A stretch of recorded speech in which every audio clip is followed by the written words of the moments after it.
Pour combien? J'ai répondu à 3 questions sur le nucléaire. Savez-vous quels sont les premiers gestes à avoir en cas d'explosion nucléaire? Alors non, je ne sais pas du tout quels sont les premiers gestes. Je pense qu'il faut éviter les mouvements de panique. Non, je ne sais pas. Et en France, il n'y a jamais eu d'accident nucléaire. Moi, je crois qu'il y a une capsule qui est délivrée à la population. Je crois que notamment, il y a des pastilles d'iode à prendre. Je sais qu'on distribue des pastilles d'iode. Avoir à la fois les capsules d'iode. Pour protéger la thyroïde qui est très sensible aux radiations. Et puis de la protection dans des caves, dans des lieux qui sont le plus hermétiques possible. Mais à chaque fois qu'il y a des simulations d'accidents, personne n'est réellement au courant des dispositifs à mettre en place en cas d'accident nucléaire, ce qui nous fragilise terriblement. Il faut arrêter ce catastrophisme, c'est le mot nucléaire qui fait peur. J'ai visité Tchernobyl, et j'ai vu des moignons d'enfants poussés dans des brouettes. On est tellement tétanisés par ce qui s'est passé. Derrière ce côté, on maîtrise tout, on n'est pas à l'abri du tout d'un incident très grave qui fait qu'il n'y a plus rien qui est maîtrisé, quoi. Et non, je ne connais pas les codes de ce qu'il faudrait faire en cas d'accident nucléaire, mais je sais une seule chose, c'est que s'il y avait ce type d'accident, ces informations seraient diffusées à l'ensemble des populations le plus rapidement possible. Mais je me dis qu'en cas d'explosion nucléaire, on est mal barré, quoi. Voilà. Pour ou contre l'énergie nucléaire? Moi, je suis ni pour ni contre le nucléaire. Je trouve ça dangereux, donc il faut arrêter. Je suis bien sûr pour, car c'est le seul moyen de sauver la planète.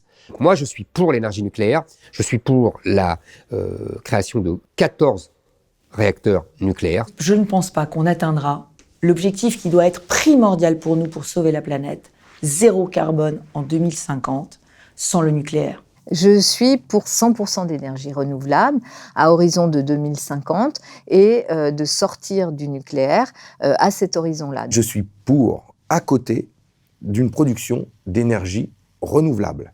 Je suis contre l'énergie nucléaire parce que c'est un risque moral pour l'ensemble de la société. Un réacteur peut toujours exploser.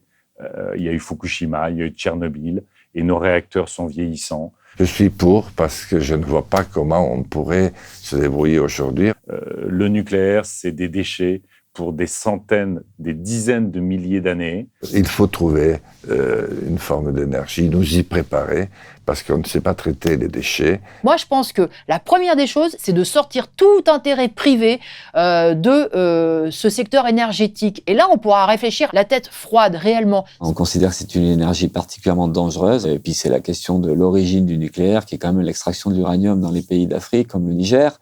Donc, c'est quand même une ressource qu'il nous faudra chercher et qui va devenir rare. Tout provient de pays étrangers, donc... Oui, cet uranium n'est pas français, mais nous achetons de l'uranium à l'étranger. C'est pas grave. En matière d'uranium, nous avons des stocks en France qui nous permettent de tenir pour plusieurs siècles.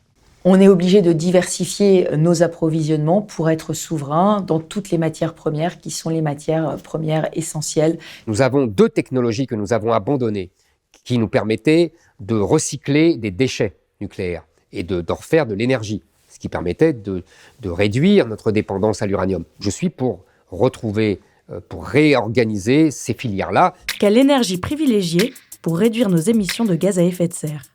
La meilleure énergie, c'est celle qu'on ne consomme pas et donc qu'on ne produit pas. Donc, investir massivement, comme je le propose, à hauteur de 10 milliards d'euros par an dans l'isolation des logements.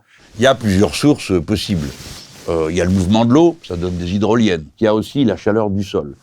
Et puis, il y a l'éolien. Alors, évidemment, à chaque fois, c'est des petites productions. Ça tombe bien, c'est des petits coins qu'il y a autour. On a 1000 km de côte. Ça veut dire que des machines qui s'appuieraient sur le mouvement de la mer, la houle, le mouvement le chaud en haut, le froid en bas, on fait tourner des machines du chaud au froid. Il y a une puissance énorme. C'est l'hydraulique, c'est la géothermie, c'est la biomasse, c'est le photovoltaïque, c'est l'éolien, sont les énergies marines. C'est ce spectre d'énergie renouvelable qui nous rendra totalement souverains du point de vue de notre énergie, totalement indépendants. Et puis franchement, dépendre du soleil, du vent ou de l'eau, c'est quand même plus sympa que de dépendre de Poutine, des pétromonarchies du Golfe ou du gaz de schiste américain.